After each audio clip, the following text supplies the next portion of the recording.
है। 11वीं शरीफ का महीना आने वाला है, कितने अमीर अपने घरों के अंदर लंगर करेंगे, कई घरों से बिरयानी बनेगी, लेकिन आलम यह होता है गरीबों को जलील बना करके लंगर खिलाया जाता है। सेठ साहब कुर्सी पे बैठे होते हैं, जिसे चाहते हैं धक्का दे के हटा दिया जाता है। खुदा का वास्ता भले लंगर करना या ना करना, लेकिन किसी को दुख ना देना, किसी को तकलीफ ना देना, किसी की इज्जत नफ्स को मजरूह ना करना। हर गरीब की अपनी इज्जत होती है, अगर खिला सको तो इज्जत से 2 लुक़मे खिला देना, वरना ऐसे ऐसे मुर्ग मुसल्लम का क्या फायदा जो किसी को जलील करके खिलाया जाए। अल्लाह अकबर। यार कभी गरीबों को भी इज्जतें दे के देखा करो, अल्लाह दिल को कितना सुकून दिया करता है। लोग ये चाहते हैं इस्लाम की बुराई करेंगे, इस्लाम के अंदर बुराई है ही नहीं। जो तुम तलाश करते हो, तुम कहते हो इस्लाम ने आतंक फैलाया है, हम कहते हैं इस्लाम वो मजहब है जिसने पहले हुए आतंक को आकर के मिटाया है। अगर इस्लाम ना होता तो बेटी ना होती, इस्लाम ना होता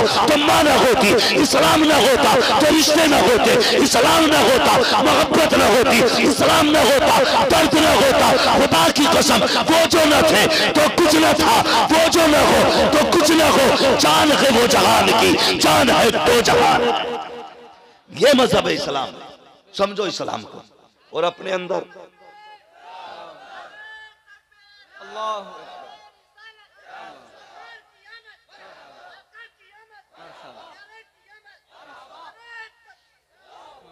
दूसरों के लिए जीना सीखो, दूसरों के लिए। हमारी तंग नजरी कितनी है, तंग नजरी। बुरा ना मानिएगा, बहुत गौर से मेरी बात सुने। हमने अक्सर ये देखा है, आज बीमारी आम है, बीमारी आम है, इतनी बीमारी बढ़ती जा रही है, हर घर में 1-2 लोग बीमार हैं इस वक्त। अल्लाह ताला इस मोहलिक मर्ज से मुस्तफा की उम्मत की हिफाजत फरमाए। भाई ये हालात है बीमारी के। और तंग नजरी देखिए, हम कितने छोटे। लोग कहते हैं मैंने 11वीं शरीफ पे 11 पतीले बनाए थे, 11 पतीले 11वीं बनाए, 12 पतीले 12वीं पे बनाए, 6 पतीले 6ठी पे बनाए। लेकिन अगर अंदर जाके देखो ना तो कुछ नहीं है। पता चलता है अभी 4 दिन पहले बहन आई थी दरवाजे पे, कहा बेटे का ब्लड कम पड़ गया है, खून की जरूरत है। सगे भाई ने 1000 बीमारियां बता के ना वापस कर दिया था। इतनी तंग नजरी हमारे अंदर।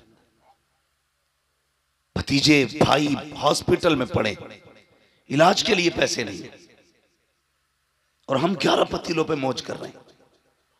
अल्लाह तौफीक देना, 11 पतीलों का पैसा उठा के गरीब भांजे को दे दे, गरीब भतीजे को दे दे 11 पतीलों का उठा के, कहते जा इस बार बगदाद वाले का लंगर मैं तुझे दे रहा हूं।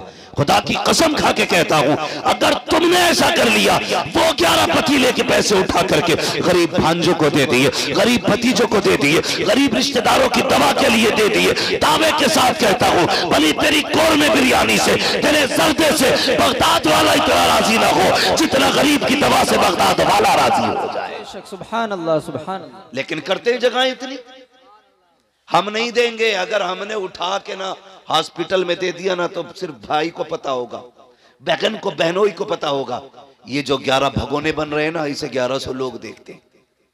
साल भर बातें होती है भाई 11 भगोने बनाता है वो, ना बनाना। देख जरूरत है इस वक्त, क्या कंडीशन है लोगों की।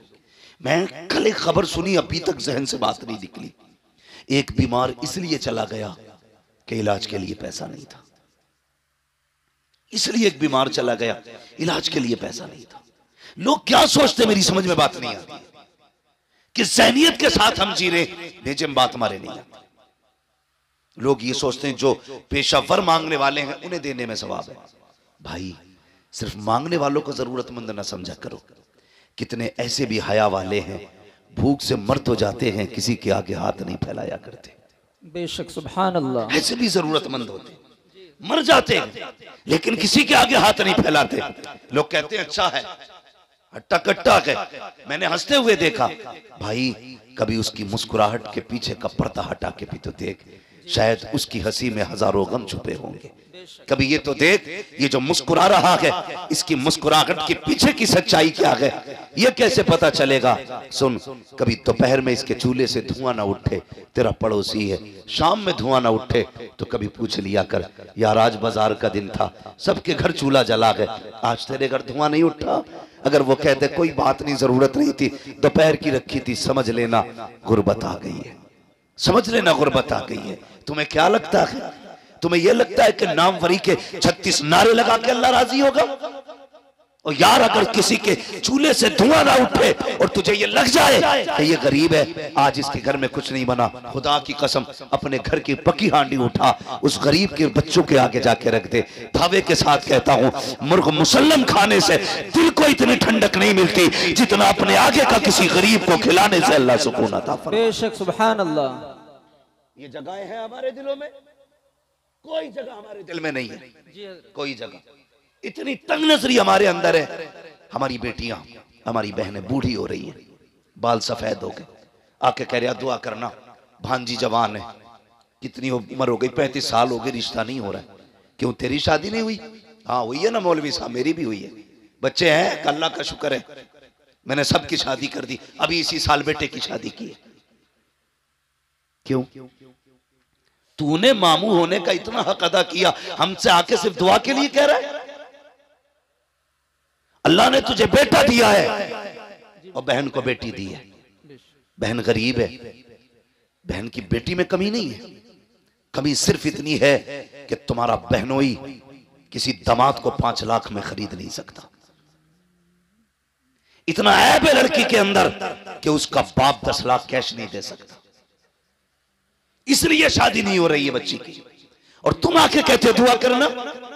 और भाई कभी दिल में जगह ले, अल्लाह ने तुझे बेटे दिए थे, बहन को बेटी दी थी, 4 लोगों को इज्जत से चुपचाप लेके जाता, बहन के दरवाजे पे जाके कहता बहन परेशान क्यों है, बेटी के रिश्ते के लिए परेशान है, मेरा बेटा तेरा बेटा है, ले इज्जत से अपनी बेटी का निकाह मेरे बेटे के साथ कर दे, जा उसे इज्जत से खामोशी से चंद जोड़ों के साथ, चंद कपड़ों के साथ अपने घर में लेके आ। मैं नहीं जानता बिना बारात के दुल्हन लेके आएगा, ये फ्री के खाने वाले क्या कहेंगे, हराम के टुकड़े तोड़ने वाले क्या कहेंगे, मुझे इससे कोई लेना देना नहीं, लेकिन इतना जानता हूं अगर तूने मुस्तफा की रजा के लिए, खुदा की रजा के लिए गरीब भांजी को अपने घर की इज्जत बना लिया, खुदा की कसम काबे वाला भी राजी हो जाएगा, मदीने वाला भी राजी हो जाएगा। नारे तकबीर, नारे रिसालत, नारे गौसियत, मसलके आला हजरत मुफ्ती हम्माद रजा साहब क़िबला। ये तंग नजरियां खत्म करें, प्यार तकसीम करें, मोहब्बतें बांटें जी। मैं हुजूर ने हमें एक कलमे की रस्सी से जोड़ा और ऐसा जोड़ दिया था, ऐसा जोड़ दिया था, खुदा की कसम के अगर कलमा पढ़ने वाला 7 समंदर के पार तड़पता था ना, तो इस पार के बंदे को तकलीफ हो जाती थी जी। आज सगा भाई बीमारी से घर में तड़प रहा है और दूसरे सगे भाई को दरवाजे पे आने की फुर्सत नहीं। बेशक इसे इस्लाम समझते हो? इसे ईमान समझते हो? हम हैं किधर भाई? हुजूर ने कलमे की रस्सी से जोड़ा, तुम खून के ना हो सके, तुम अपनी बिरादरी के ना हो सके। जी। एक कौवा मर जाए पूरे कौवों की पार्टी इकट्ठी हो जाती है। जी। हमारे पड़ोस में मैयत पड़ी है और दूसरे के घर में टीवी चल रहा है, अल्लाह, उसे यह भी नहीं पता आज किसके घर में क्या हुआ है। हम जिंदा तो हैं लेकिन मुर्दा हैं,